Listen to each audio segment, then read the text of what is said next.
Trust the process. Are the Eagles a one-hit wonder? And will the Phillies win the sweepstakes for Bryce Harper and Manny Machado? Get the answers right here, right now on OSU. Trust the process. You know, I told Joel Embiid everything he knows. I was his college mentor.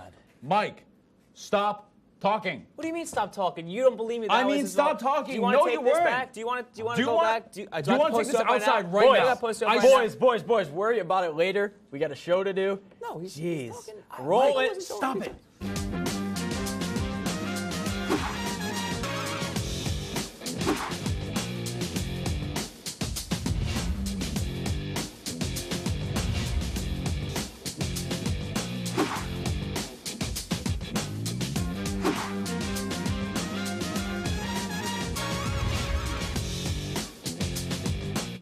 Good evening, ladies and gentlemen, and welcome back to Oswego Sports Update. I'm your host, James Cataldo, joined by Bo, Drake, Deese, and Mike Morano. Oh, my God. What the hell are you guys doing? What? No, he actually wants something that I can't post him that up. He can post me up. So take it. Let's really? Do it All now. right, Let's come do on, it check now. up. Let's go. Coming up. Watch out.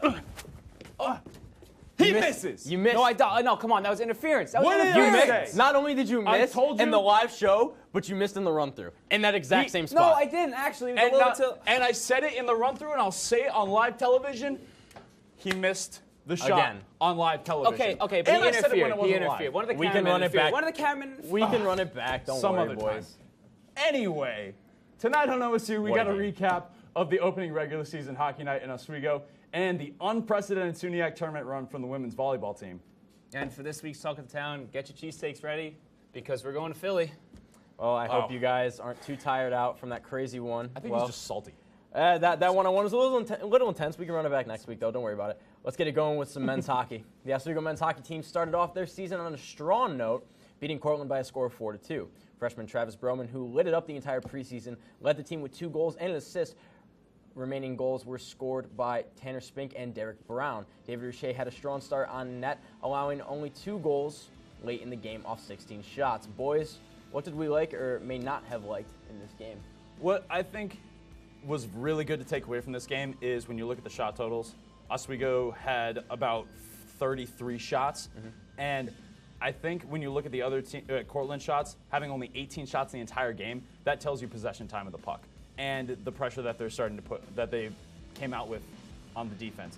Because you don't get 33 shots versus 18 on a normal pace game on both sides. It's very normal that Oswego outshoots their opponent. Yes. We've seen that a lot. They had 56 shots against Close to the 60. Carleton Place Close to Canadians. 60. So, I mean, kind of ridiculous, and they always seem to get shots on frame. Yeah, one thing that I would probably address is maybe a problem is that they're starting off too hot, which is like, I get it, you're trying to set the pace and all that, but starting off 3-0 and then giving up 2 goals late in the third might be a little bit of a warning sign. I mean, yeah, granted it didn't matter, but like, if you're not, which begs the question, like if you're not scoring early in the game, like late in the game, that could spell trouble.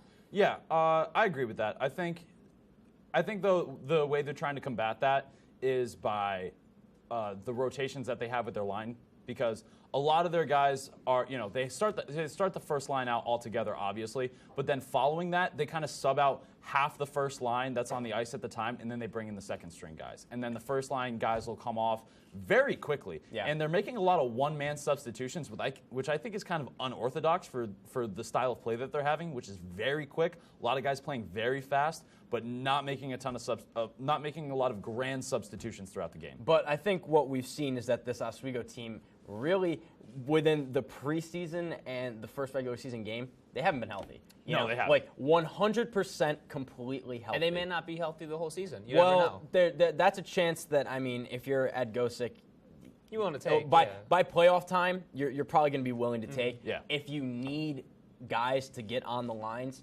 because for every single line has somebody that you can bring at another team and it can tire them out. Yeah. And again, I'm going to keep saying it. With these injuries, it helps freshmen, get ice time. And The 9 freshmen. The 9 freshmen, Travis Broman, is killing it. You're going to Former come out in Carleton the first Place game and you're going to score 2 goals in the regular season game. Let's forget about the preseason games. But in the first regular season SUNYAC play that he's going to see, he's going to score 2 goals and have an assist. I mean, And then if No, you he's even, really solid. Yeah, and then if you look even farther down the line, like we're saying, the guys that they have in the rest of the roster, granted they're injured, Cam Barry, Aaron Huffnagel, going down the way, but look at the contributions that they had last year and the things that they were able to do against the same teams. And they only lost Mitch Herlihy, who is a very big loss. Yeah, it's a huge loss, but I mean, if we're going to take what Travis Brumman's doing immediately, I mean, are we going to miss it that much? No, it's definitely going to be interesting. They got a lot of young guys that can just keep coming at you, so I think they could go really far. Yeah. But from the ice to the hardwood, the Oswego women's volleyball team capped off their season with an impressive run into the SUNYAC tournament after beating Brockport in the first round and then losing to New Paltz in the semifinal. And then they capped off their season with a 19-14 record. They lost to New Paltz 3-1 in sets. They actually got the first set from New Paltz and then dropped the next three. And New Paltz, they're no joke. And Brockport, I'm kind of surprised that they beat him, if I'm being honest. But would you consider this a successful season or a failure of a season? And what do you think they need to work on? I mean, to say it was a successful season is hard to say if they didn't win it all, which is, But was it a good signs for things to come?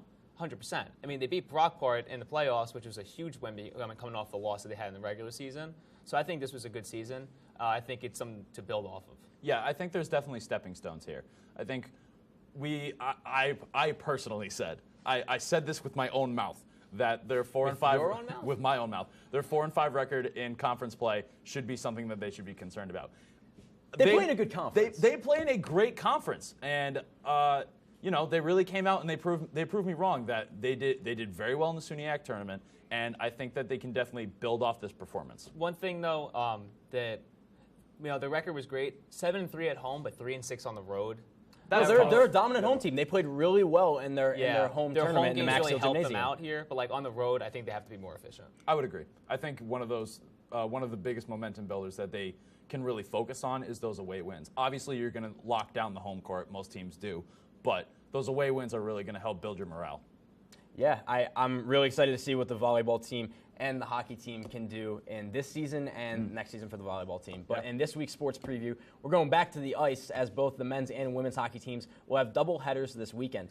The girls travel to Buff State to take on the Bengals Friday and Saturday, while the men will head to Canton on Friday and take the quick turnaround to face the number 5 team in the nation in Hobart at home at 7 p.m. What games are we highlighting here, guys? I mean, it's pretty easy to see that Hobart is going to be the game of the weekend. Yeah, I think that if we take Hobart is probably what's going to let us know what most of the rest of the season is going to look like. The Lakers look. Exactly, because we can take the offensive pace that the Lakers set in the last game. They did great, but if we're talking about matchups, Cortland wasn't really. The bottom half wasn't. Cortland wasn't the challenge. It's not viable. Cortland wasn't the challenge that we needed to see what they were actually made of.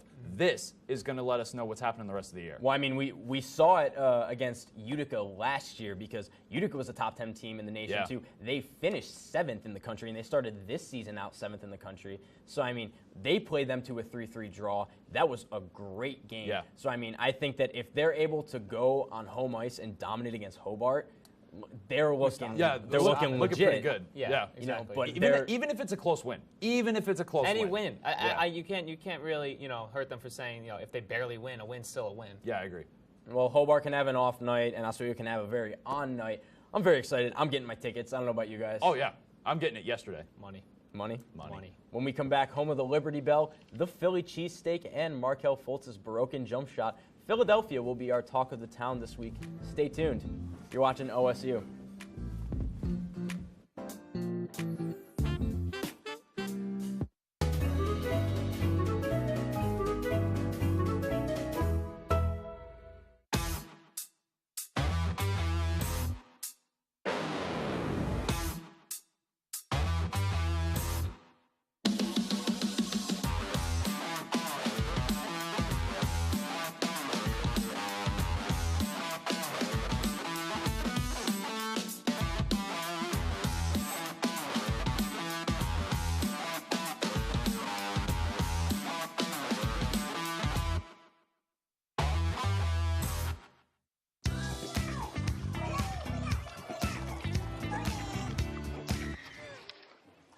Looks like it's done.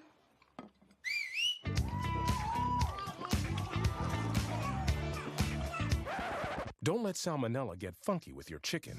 On average, 1 in 6 Americans will get a foodborne illness this year. You can't see these microbes, but they might be there. So learn the right temperature to cook each type of meat. Keep your family safe at foodsafety.gov.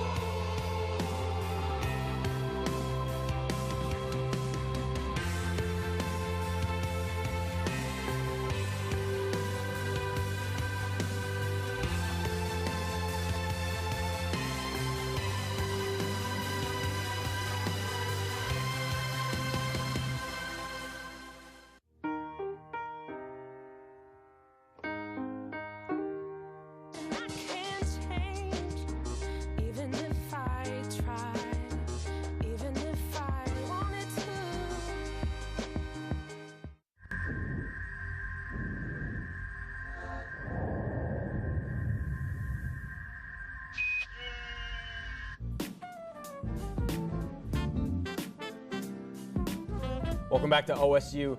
With the Philadelphia 76ers sitting 5th in the Eastern Conference, only 1 game over 500, and just losing to the Brooklyn Nets by almost 30. That's my team. That's my team. Rough. It's tough to cut them a lot of slack. I mean, sure, a few years ago, if Joel Embiid said trust the process, it would have been normal because the Sixers need a rebuild. But now the Sixers are in a point to where the Eastern Conference is only getting tougher top to bottom, and they need to win now. Losing to Boston in 5 is unacceptable. Is this cause for concern in Philly, and should we buy this trust the process crap anymore? Nope. No. Absolutely not. 76ers have no more excuses, in my opinion. I think the trusted process was a way to hold fans over, and they're still sitting on it. You throw $20 million at JJ Redick too. Well, the previous season he was shooting lights out for you. I know, but that's a sign that they're trying to contend. So no more trust the process. That's a piece that they need to keep, though. Jade, I am okay. Yeah. So you're okay with that? I'm okay with that. I'm saying with the whole trust the process thing, that there should be no more of that, because if they're throwing pieces like this guy on the team, that means they're ready to contend. Yeah. And with Joel Embiid healthy, with Ben Simmons healthy, with Markelle Fultz kind of healthy. No, Markelle Fultz apparently his agent just came out and said that he's still hurt. So I mean. So why are they putting him out again? I'm imagining that Fultz is going to sit, but the Sixers are saying that regardless of what his manager Drew Hanlon said, that he's going to play probably, because the Sixers said that there are no underlying issues to be overly concerned about, even though Hanlon said that Fultz is still not at 100%. Yeah. And I get that. Fultz wants to get back on the court. I mean, this is a guy that came from Washington who literally said he was tearing it up. And there's a reason why he was the number 1 overall pick. Yeah. He was tearing it up in college, and he said that he wanted to win the MVP in his first season. Now, that didn't work. Lofty goals, I know. Yeah, that was not that a thing was that nowhere happened. near what happened. Lofty goals, but the man literally has the pieces to be one of the best point guards in the NBA. Well, Are you willing? I think. Are you willing to wait? I'm willing to wait for Markelle Fultz. Am I willing to wait for Joel Embiid, Ben Simmons? Joel Embiid's been tearing it up, man. Joel Embiid. No, I'm saying Joel Embiid has been good. Yeah. But I'm saying I don't think that after every loss you can go into the locker room and Joel Embiid says trust the process. Joel Embiid has been good at face value, though. One of the things. Well, he leads the Sixers in basically every stat. He leads the Sixers in every stats, and one of the things that you can't take away from him is the fact that he leads the 76ers in rebounds, 12.6 a game, and he also leads them in blocks, 2.2. But the thing is, yeah, he's leading them in points, 28. But he's shooting 26% from the floor.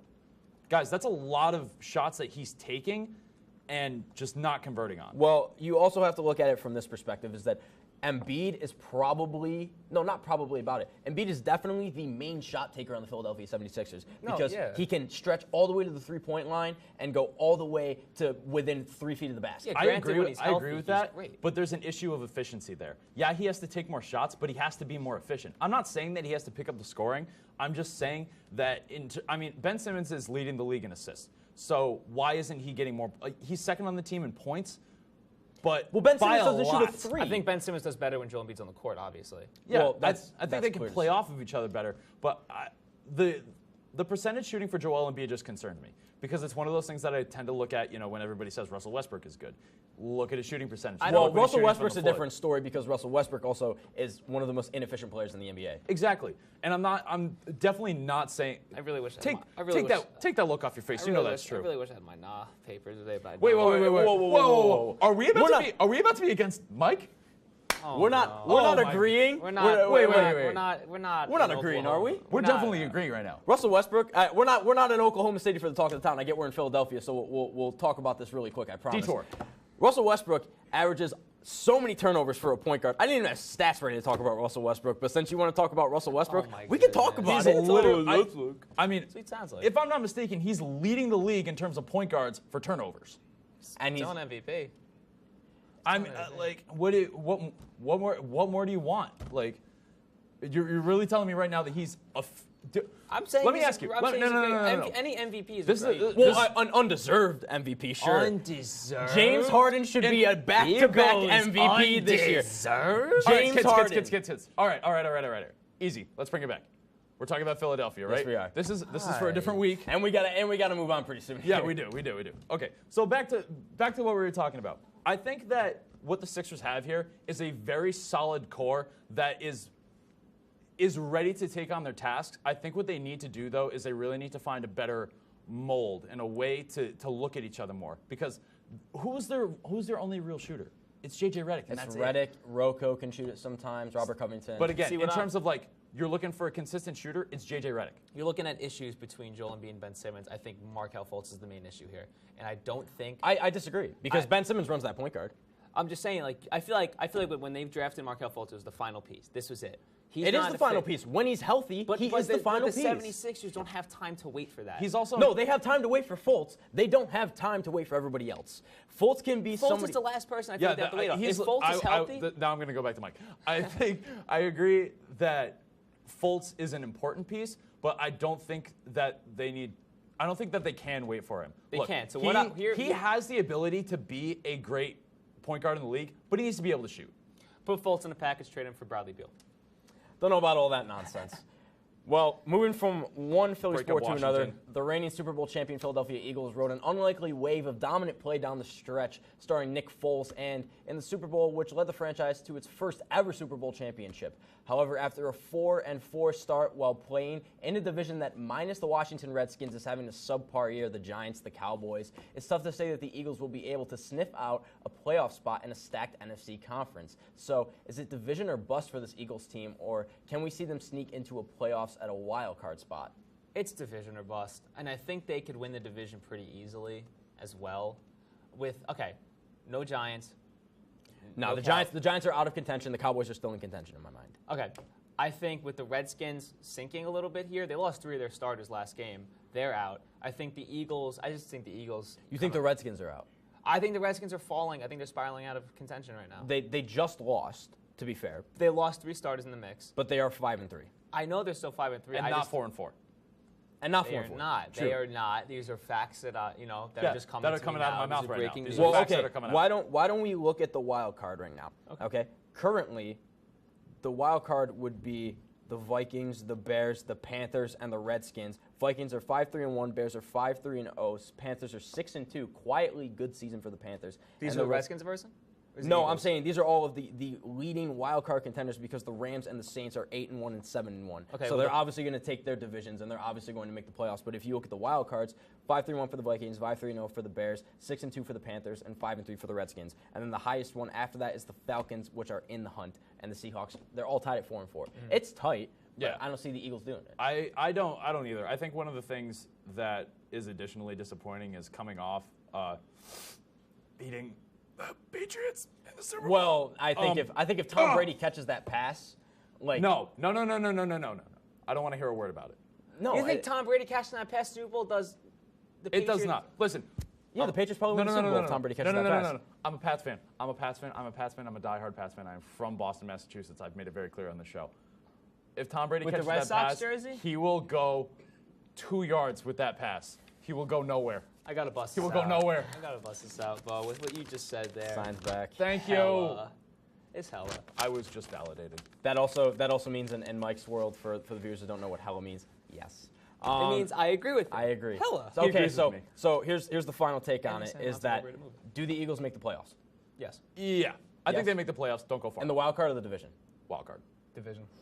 All right, hot takes all around. And according to CBS Sports, the 2019 Philadelphia Phillies are projected to be the 9th-ranked team in the major leagues with 18-1 World Series odds. Coincidentally enough, MLB The Show just announced that 6-time All-Star and 2015 MVP free agent Bryce Harper would be the cover athlete for the game. But when they dropped the cover, he was not rocking Washington Nationals jerseys. So, boys, it's hard to see Harper back with the Nats next season, but anything can happen. But by that standard, do you guys think the Phillies have a chance to land Harper? And if they do, how does it help or hurt their title chances? I don't think Phillies land Harper. Phillies have a chance at Machado. You're not wrong. Does Machado really have that much value? I mean, he did No, nothing in this World Machado has a Series. lot of value because Machado batted .297. Let me say, okay, sorry, wrong way to phrase that. Do you think Machado has lost value because of this series? No, not at all. Because Machado loses value to a team like the Yankees because the Yankees don't want to be associated with a guy that's stepping on people's legs running the first base. I would agree. I think that for the Yankees' image, they want nothing to do with that. Because the Yankees aren't known to having players that are just notoriously dirty. I would say. Maybe like PED use every now and then, but I'm saying like they're not known for players to be notoriously dirty. But they don't want to be associated with Machado. They've already made that clear. Roger Clemens. They have the money to get Harper. Should they get Harper? Probably not. They have a stacked outfield, but we're talking about the Phillies here. Yeah. And the Phillies, they're in a really good spot to land Machado because their infield isn't that great, but they're also in a really good situation where if they land Harper or Machado, I would say that they're World Series contenders, landing either one of them. I wouldn't disagree. Because the National League is already weak. It's tough because you had a stacked team with Bryce Harper and the Nationals, and they couldn't get past the first round. Yeah, but I mean they were. Do you think Bryce flourishes in a different system? Maybe. Probably. But I don't trust Bryce Harper. Bryce Harper's been in the league for 7 years, and he's been an All-Star for 6 of them. Granted, I would love to have him on my team, but World Series or bust World Series with him. Maybe he's never been out of the first round. I wouldn't say World Series or bust. I would say that there's a very good opportunity that you can win the National League pennant. I think what he's in a kind of like John Wall Washington Wizards situation right now. He's in a position where he can win. It's just for whatever reason it's not clicking. You know what I mean? I don't know if you could just take a non-playoff team and put Bryce Harper and then automatically. Well, it's not like the Phillies weren't a playoff team. The Phillies were only 2 games under 500. That's they were really not a playoff team. 80 and 82. That's not for the National League. You got to remember that the best 3 teams in baseball had 100 wins, and they all came from the American League. Yeah. And then after that, nobody else did. It should have been easier for them to make the playoffs. But I'm saying that if you add a piece like Harper and Machado, they're not landing both. The no, only team I'm going to say or Machado. The only team that that has possibility of landing Machado and Harper, I don't know if you heard this, is the Chicago White Sox. God, I heard that. Where are you hearing the White Sox? Look it up. I'm telling you. I need that big nah paper from last week. I don't even want to go into the fact that the White Sox have an attraction. Don't even get me started that the Mets have a possibility of landing Machado. We might as well stop arguing. Yeah, we might as well stop arguing.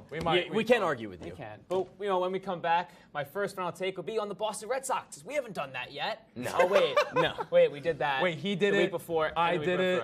But and then we all talked about it. We're going to talk about a team in New York, about basketball. Guess which one it is? Let's go. It's not the Knicks. Not the Knicks.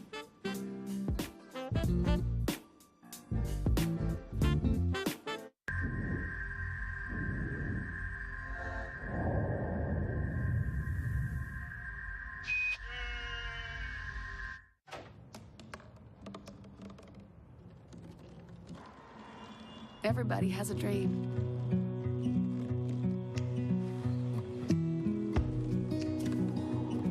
Mine was to see the ocean. And with a little help, I made it.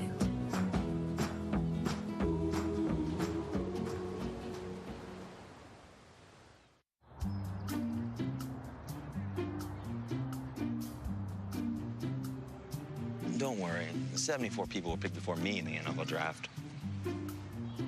To fight childhood obesity, United Way and the NFL are helping kids play at least 60 minutes a day. Okay, time for the team obstacle course. Yay! What this place needs is more healthy kids. To get involved or donate, go to unitedway.org/play60. Now I get it. I'm a lot more confident and a lot more sure of my abilities. At Oswego is where I've really found myself and became the person I am. You work hard and you play hard. I love the environment of SUNY Oswego.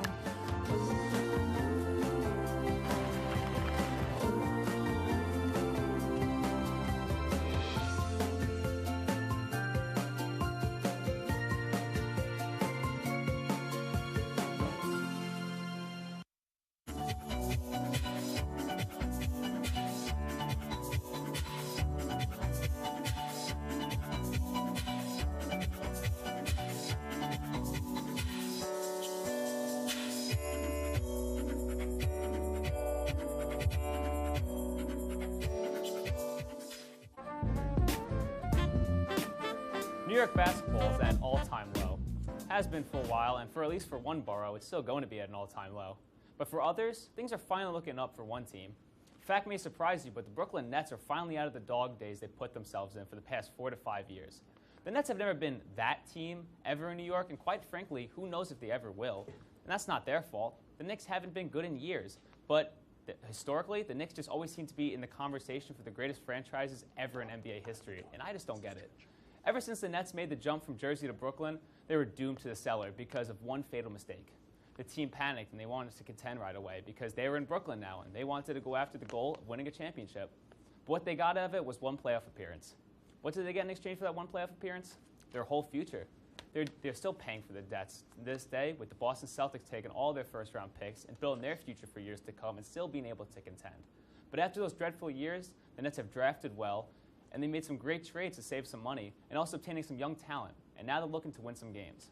The Nets have had the focus to trade for their young talent and obtain for some bad player contracts as well.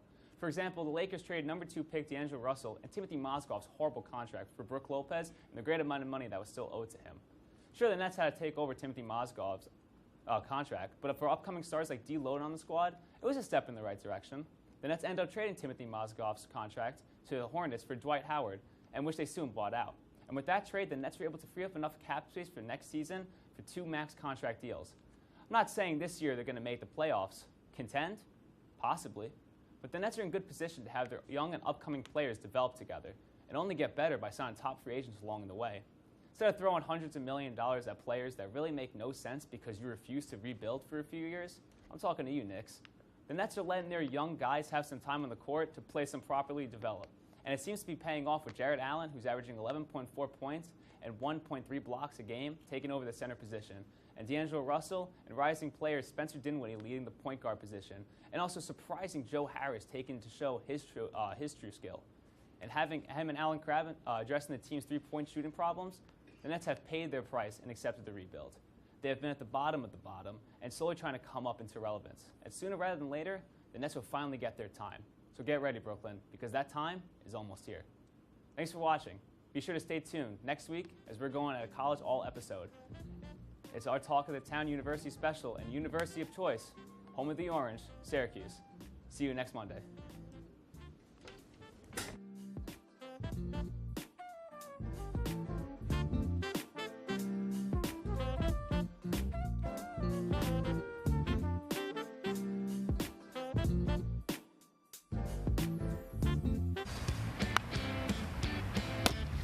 You know who's going off in fantasy this week? Drew Brees.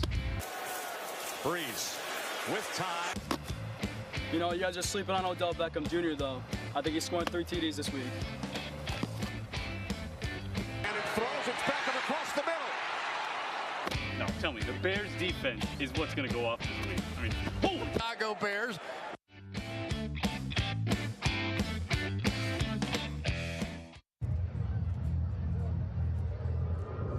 Looking for these? You drive Buzzed. It could be one very expensive ride. First, you gotta make bail. Then pay me to get your car back. Your insurance premiums will go through the roof. And my legal fees just keep adding up. All told, it could end up costing you $10,000. Buzzed, busted, and broke. Because buzz driving is drunk driving. As an American, it's hard to hear that we have a serious hunger issue in our country. And as a parent, it's even harder to hear that 1 in 5 of our kids struggles with hunger, especially when billions of pounds of good food are wasted every year. Feeding America is a nationwide network of food banks that helps provide billions of meals to families in need right in your community. Visit feedingamerica.org to support Feeding America and your local food bank. Together we can solve hunger. Together, we're feeding America.